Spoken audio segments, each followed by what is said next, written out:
Olá, boa tarde, bem-vindos a mais um ao final da semana, o primeiro a seguir às eleições, e é sobre estas que eu queria conversar convosco. Antes de mais, deixem-me dizer uma coisa, que é assim, uma pessoa criticar as escolhas eleitorais não tem nada de antidemocrático. Ou seja, eu acho que os portugueses escolheram pessimamente, e vou procurar desenvolver o tema.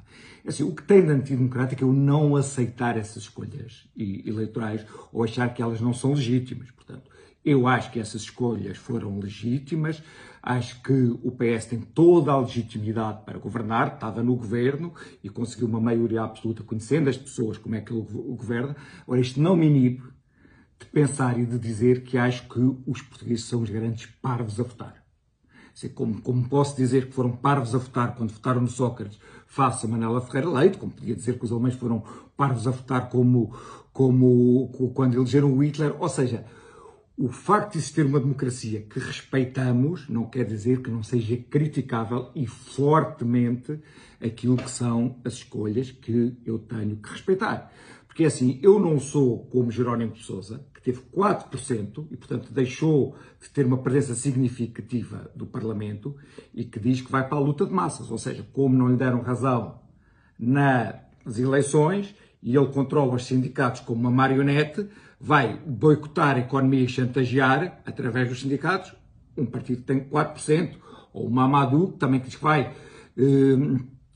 vai lutar fora do Parlamento. Porquê? Porque as pessoas que estavam próximas dele foram penalizadas nas eleições. Portanto, eu entendo que não se deve boicotar o governo, mas entendo que as escolhas que tivemos são altamente criticáveis. E assim, eu acho que o povo português está a ficar estruturalmente covarde. Eu sei que são palavras fortes e tenho consciência delas. E assim, o povo português votou fundamentalmente por medo da mudança. Epá, houve um paradoxo giro, não teve piada nenhuma, nestas eleições que foi, não se viu uma única manifestação de alegria. Ou seja, vocês pensem um bocadinho que a nível das sondagens e das expectativas as coisas estavam taco a taco. O PS ganha de forma clara, com mais de 10%, tem uma maioria absoluta. E não se vê uma multidão a afluir ao Marquês, não se vê, ou aos aliados, não se vê carros a buzinarem, não se vê nada disso. Porque ninguém fica contente com aquilo que quis, que foi apenas assegurar a sua mediocridade. Ou seja, as pessoas não ambicionaram mais do que isso, portanto, asseguraram a sua mediocridade. Ali ficaram amorfos como têm vivido. Okay? Por exemplo, se nós pensarmos, por exemplo, em relação às vacinas, em relação à pandemia, ou nomeadamente à falta de liberdade, à liberdade que nos cortaram da pandemia, com coisas que podiam ser estúpidas, como não tínhamos passado conselho, ou dos supermercados deviam ter um horário reduzido que ainda concentrava lá mais as pessoas. Em Portugal, este povo covarde não só o trabalho de pensar, de ver se fazia sentido ou não, e de protestar ou não. Quer dizer, enquanto nos outros países, atenção que eu não estou a dizer que eu não estou a dizer que se devia ser tomado um comportamento ou outro, mas que nós devíamos ter a capacidade de nos interrogarmos, de eventualmente nos indignarmos se fosse contra, e nós não temos essa capacidade. Conforme disse, somos um povo envelhecido, as pessoas mais brilhantes, as melhores, já emigraram e estamos aqui no nosso ramo-ramo. Portanto, António Costa utilizou uma vez uma frase, uma palavra, noutro contexto, que nos define bem. Somos um povo poucochinho. Okay, portanto, esse paradoxo da alegria ou da ausência dela, quando há uma surpresa e há uma maioria absoluta, acho que diz bem ao ponto de desencanto onde nós chegamos.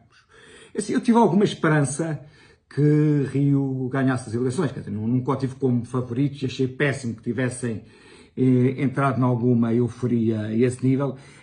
Mas quando vi o António Costa com o orçamento que parecia o vendedor da banha da cobra, pensei, o povo português também não é assim tão estúpido que enfia o garruço este panto mineiro, mas pronto, acho que subestimei ou sobreestimei a capacidade do povo português. Indo a Rui Rio, que eu até acho que esteve relativamente bem na campanha, mas indo fazendo os 4 anos do balanço do seu mandato, eu penso que seria muito difícil ter pior do que ele. Acho que Rui Rio parece quase, se uma pessoa acreditasse em teorias da conspiração, pareceu o cavalo de Troia que foi posto pelo PS no PSD. Portanto, o grande paradigma de Rui Rio ao longo destes 4 anos foi dizer que António Costa estava globalmente certo, o seu paradigma era um paradigma aceitável e que o paradigma de Passos Coelho estava basicamente errado. Esse foi o grande mensagem política de Rui Rio. Rui Rio que dizia que tanto podia ter sido do PS como tanto podia ter sido do PSD. Conforme disse, acho que pior tinha sido muito, mas muito difícil. Se nós pensarmos, por exemplo, quando há pessoas cansadas, como havia pessoas muito cansadas com este governo, era natural que Rio conseguisse atrair pessoas da sociedade civil, pessoas que não estão nos partidos, para fazer uma bola de neve, para fazer uma tal vaga de fundo que se fosse afirmando. Eu não vejo uma única da pessoa da sociedade civil que Rio tivesse tido a capacidade de atrair. Portanto, é assim, se na minha perspectiva Costa merecia perder, se calhar humildemente também temos de dizer que Rio não merecia ganhar. Portanto, a direita agora tem 4 anos para refletir, para aprender. Pronto, eu não, obviamente que aceito os resultados, fiquei triste com ele, mas de alguma forma sinto que temos o que merecemos. Até para a semana.